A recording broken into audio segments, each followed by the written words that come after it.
आप सभी को राम राम। आज हम यूजीसी नेट हिंदी इकाई 8 इसमें से जयशंकर प्रसाद जी का प्रसिद्ध नाटक सकंदगुप्त का अध्ययन करेंगे, जो आपकी यूजीसी नेट सेट और अन्य प्रतियोगी परीक्षाओं के लिए अत्यंत महत्वपूर्ण है। इसमें हम पढ़ेंगे नाटक का प्रकाशन वर्ष, पात्र परिचय, दृश्य, अर्थ, प्रकृति व संधि, कथासार, उद्देश्य, मुख्य पंक्ति, गीत और अन्य साहित्यकारों के इस नाटक के बारे में जो कहे हैं, जो आलोचना की है, वो पढ़ेंगे। इस नाटक का प्रकाशन वर्ष 1928 है। ये एक ऐतिहासिक नाटक है जिसमें गुप्त वंश के 5वीं शताब्दी के विशेषकर 455 ईस्वी से 466 ईस्वी तक के 11 वर्षों के इतिहास का वर्णन है। पात्रों के नाम देखते हैं जी। कुछ पात्र ऐतिहासिक हैं और कुछ कल्पित हैं। पुरुष पात्र कुल 17 पात्र हैं मुख्य। सकंदगुप्त नाटक का नायक है। कुमारगुप्त मगध का सम्राट, गोविंद गुप्त कुमारगुप्त का भाई, कर्णदत्त मगध का महानायक,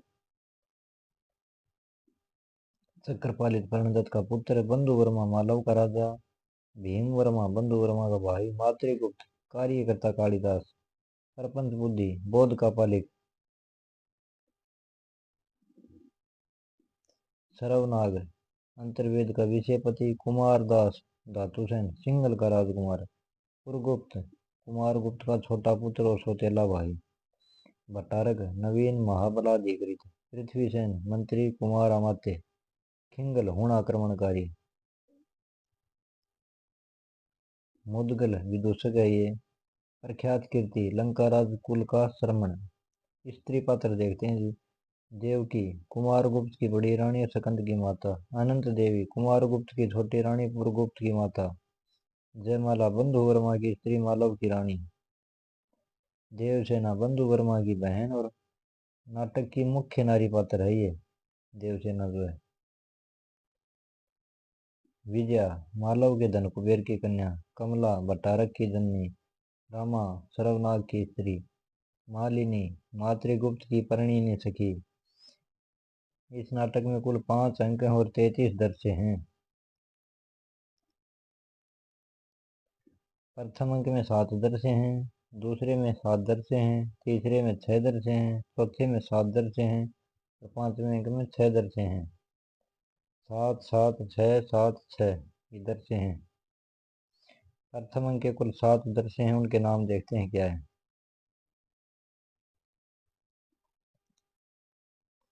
प्रथम दृश्य उज्जैनी में गुप्त साम्राज्य के सकंधावार में सकंदगुप्त, कर्णदत्त, 4 दूत और चक्रपालित का संवाद। दूसरा दृश्य क्या है। कुसुमपुर के राज मंदिर में सम्राट कुमारगुप्त, भट्टारक, मुदगल धातुसेन और पृथ्वीसेन की उपस्थिति। बाद में अनंत देवी और नर्तकियों का प्रवेश। तीसरा दृश्य पथ में मातृगुप्त और मुदगल का संवाद। बाद में कुमार दास का आना। चौथा दृश्य अनंत देवी के प्रकोष्ठ में अनंत देवी और दासी जाया का संवाद, फिर भट्टारक का प्रवेश। पांचवा दृश्य अनंतपुर के द्वार पर सर्वनाग का पहरा। छठा दृश्य नगर के एक पथ पर मुदगल और मातृगुप्त का संवाद। सातवां दृश्य अवंती दुर्ग में देवसेना, विजय और जयमाला का संवाद और आक्रमण से उत्पन्न स्थिति पर चिंता।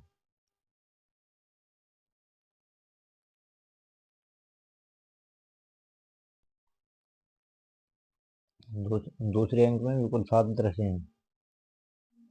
देखते हैं। पहला दृश्य है मालव में शिप्रा तटकुंज में देवसेना और विजय का संवाद, जहां विजय के सकंदगुप्त के प्रति आकर्षण का संकेत मिलता है। दूसरा दृश्य है मठ में प्रपंच बुद्धि, भट्टारक और सर्वनाग का षड्यंत्र। तीसरा दृश्य देवकी के राज मंदिर के बाहरी भाग में मंदिरोन्मत्त सर्वनाग।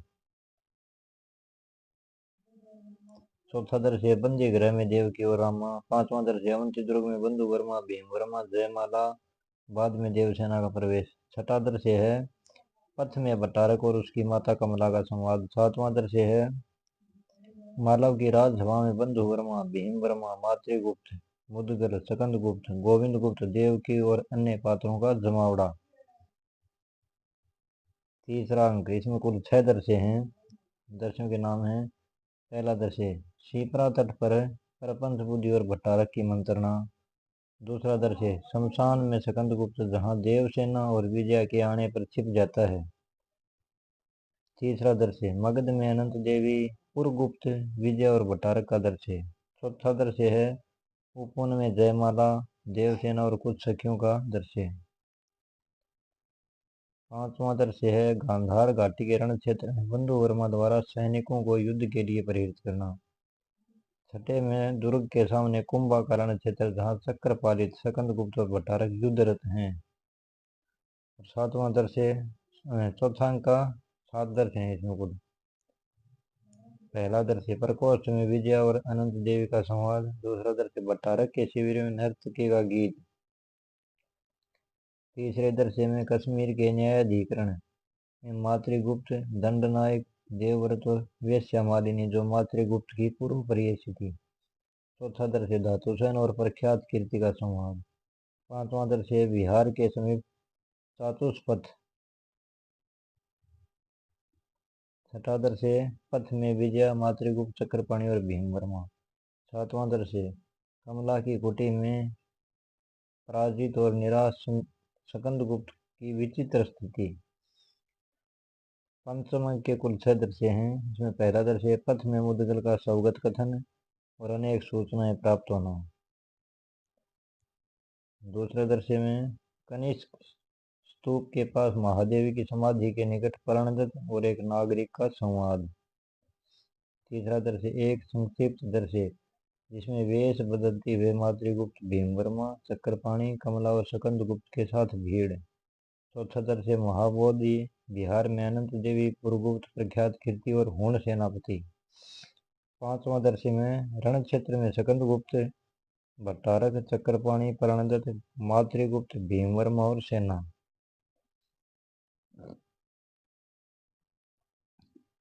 छठा दृश्य उद्यान के एक भाग में अकेली देवसेना का स्वगत कथन और प्रसिद्ध वेदनापूर्ण गीत आह वेदना मिली विदाई। इसी दृश्य के साथ नाटक का अंत होता है। नाटक का सार देख लेते हैं छोटा सा। नाटक की कथा वस्तु गुप्त साम्राज्य के पतन काल की है। नाटक का आरंभ सम्राट कुमारगुप्त के विलासी शासन और साम्राज्य के भीतर होने वाले षड्यंत्रों से होता है। एक और बाहरी आक्रमणकारी हुण और पुष्य मित्र भारत पर हमला कर रहे हैं तो दूसरी ओर अनंत देवी भट्टारक और प्रपंच बुद्धि मिलकर सकंदगुप्त के विरुद्ध षड्यंत्र रचते हैं ताकि पुरगुप्त को राजा बनाया जा सके। सकंदगुप्त इन विपरीत परिस्थितियों में अकेला संघर्ष करता है। वह अपनी माता देवकी की रक्षा करता है, मालव की रक्षा के लिए युद्ध करता है और अंततः हुणों को पराजित कर आर्यावर्त के गौरव की रक्षा करता है।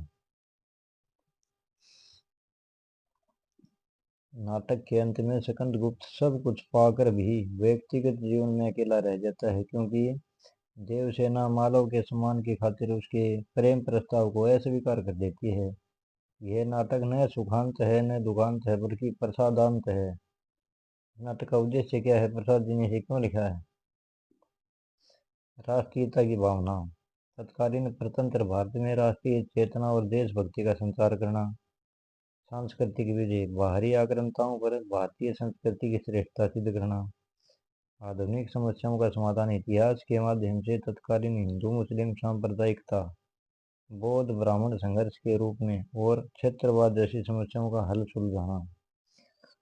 मनुष्य को पूर्णता के मार्ग पर ले जाना जिसे प्रसाद जी ने भागवत धर्म कहा है। समाज, इसके समाज देखते हैं क्रम से। परीक्षा में क्रम से ही पूछे जाते हैं कई बार। अधिकार सुख कितना मादक और सारहीन है। नाटक का प्रथम संवाद है सकंदगुप्त के द्वारा कहा गया है। कविता करना अनंत पुण्य का फल है। मातृगुप्त परिवर्तन ही सृष्टि है, जीवन है। समय स्त्री और पुरुष दोनों की गेंद लेकर दोनों हाथ से खेलता है। धातुसेन का कथन है ये। यदि कोई साथी न मिला तो साम्राज्य के लिए नहीं, जन्मभूमि के उद्धार के लिए मैं अकेला युद्ध करूंगा। सकंदगुप्त पवित्रता की माप है मलिनता, सुख का आलोचक है दुख, पुण्य की कसौटी है पाप। देवसेना कष्ट हृदय की कसौटी है, तपस्या अग्नि है। देवसेना का कथन है ये। अंतिम अंक नाटक के प्रमुख गीत, कुल 17 गीत हैं इस नाटक के।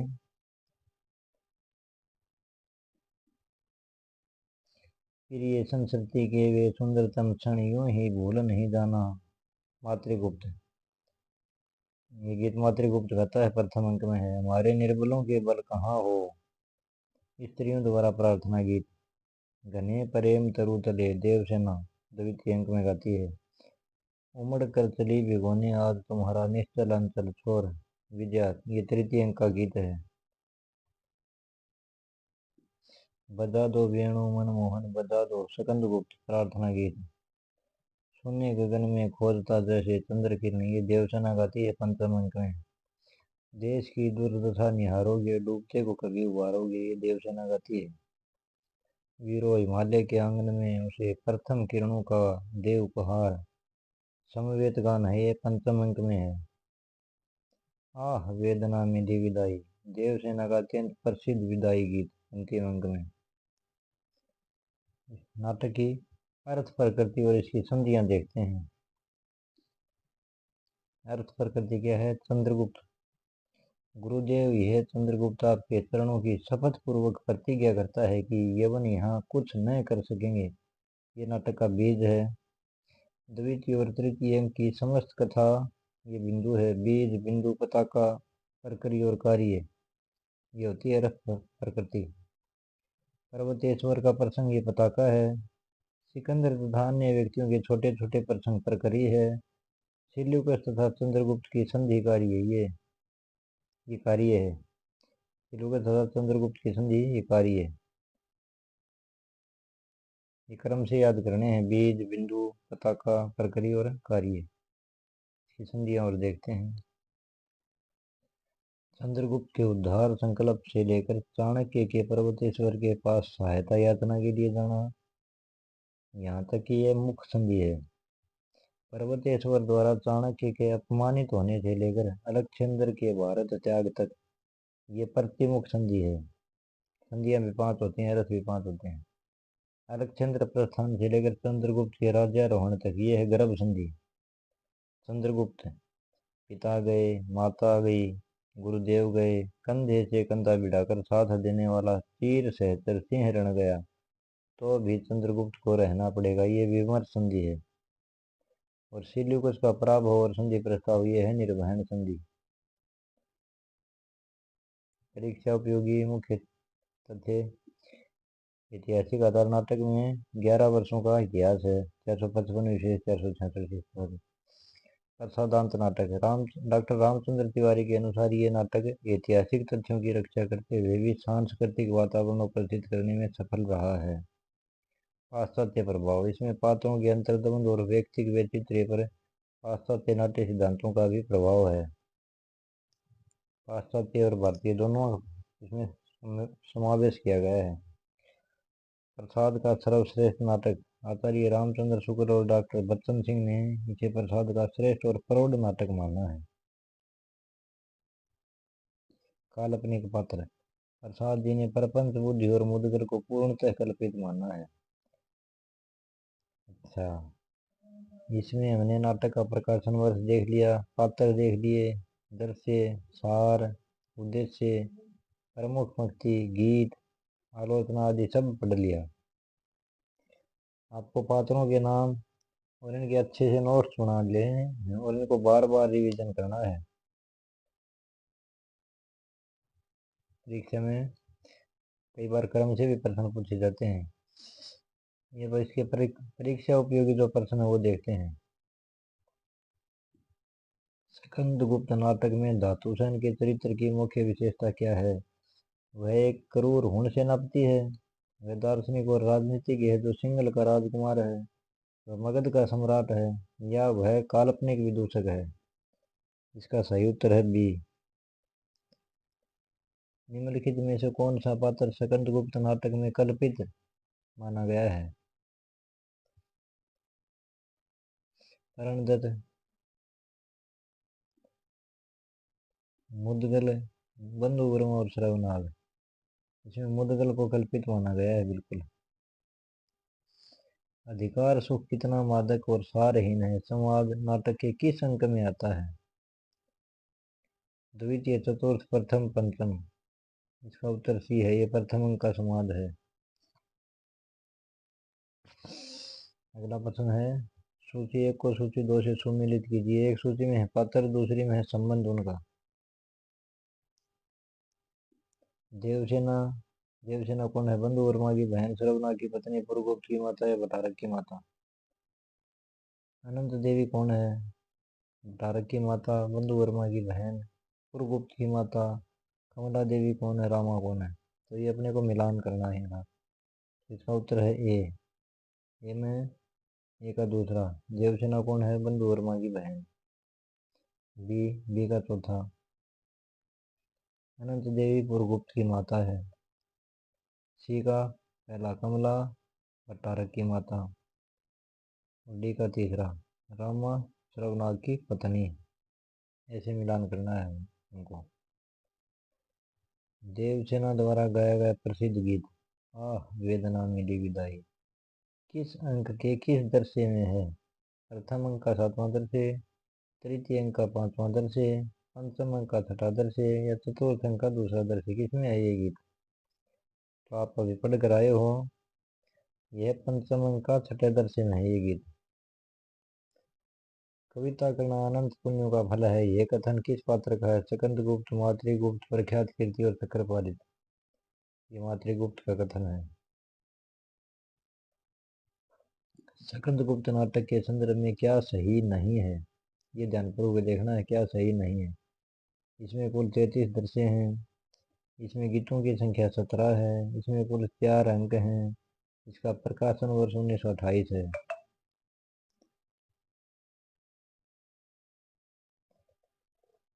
तो इसका उत्तर है इसमें कुल 5 अंक हैं। ये सही नहीं है और बाकी सब सही है। सुख के लोभ से, मनुष्य के भय से मैं उत्कोच देकर क्रांत साम्राज्य नहीं चाहता। यह कथन सकंदगुप्त के किस गुण को दर्शाता है? उसकी कमजोरी को, उसके आत्मसम्मान और गौरव को, उसकी कूटनीति को या उसके विलासी जीवन को। इसका उत्तर है बी, उसके आत्मसम्मान और गौरव को दर्शाता है ये गुण। नाटक में बौद्ध ब्राह्मण संघर्ष किसका प्रतीक माना गया है? जातिवाद का, हिंदू मुस्लिम सांप्रदायिकता का, भाषा विवाद का या विदेशी आक्रमण का। तो इसका उत्तर है बी, हिंदू मुस्लिम सांप्रदायिकता का, बौद्ध ब्राह्मण संघर्ष। सकंदगुप्त द्वारा गाया गया एकमात्र गीत कौन सा है? हिमालय के आंगन में, बता दो वेणु मनमोहन, घने प्रेम तरु तले, आह वेदना मिली विदाई। तो सकंदगुप्त द्वारा गाया एकमात्र गीत है बजा दो वेणु मनमोहन बजा दो। ये बहुत जरूरी है। ये हमारा नाटक पूर्ण हुआ। आशा करता हूँ क्लास आपको अच्छी लगी होगी। अगर समझ में आए, आपको परीक्षा उपयोगी लगे तो कृपया लाइक, शेयर और सब्सक्राइब कर दें जी। आप सबका धन्यवाद।